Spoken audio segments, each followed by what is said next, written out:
पंजाब हुकूमत जो है ये पिवट है इस वक्त,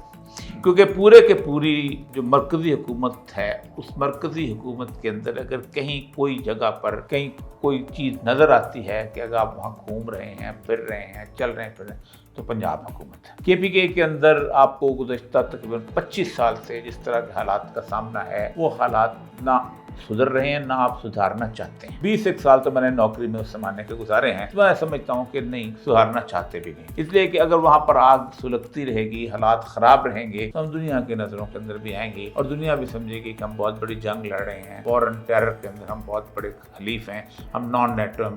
हैं, इत्तेहादी हैं, हमें जो है कुछ ना कुछ हमें नजराना मिलना चाहिए। और ये नजराने की जंग थी, और नजराने की जंग के अंदर उसमें मुशर्रफ ने बहुत एडमिट किया। बलूचिस्तान में एक खित्ता है, उस खित्ते को हमने खुद गुज़श्ता 50-60 साल से तबाह किया है, जिसमें सबसे बड़ी जंग जो वो बलोचों की हुई थी, आर्मी एक्ट हुआ था, और वो हुआ था भुट्टो के दौर में, कि जब वहाँ पर चप्पे चप्पे पे फौज तैनात कर दी गई थी। जनरल टिक्का खान जो था वो उसका वहाँ पर इंचार्ज लगाया गया था। सिंध के अंदर काम है, इसलिए कि सिंध अब मुझे लगता यही है कि कराची अगरचे के बहुत बड़ा शहर है, लेकिन कराची वालों ने अब कुछ जीना मीना सीख लिया है। किसी न किसी हद तक कहते हैं कि हमने कुछ 40 साल इतने लाशें उठाई हैं कि घर से निकलते हुए बच्चे को पता भी नहीं होता था कि कौन कब उठा लेगा, तो बोरी बंद लाश मिलेगी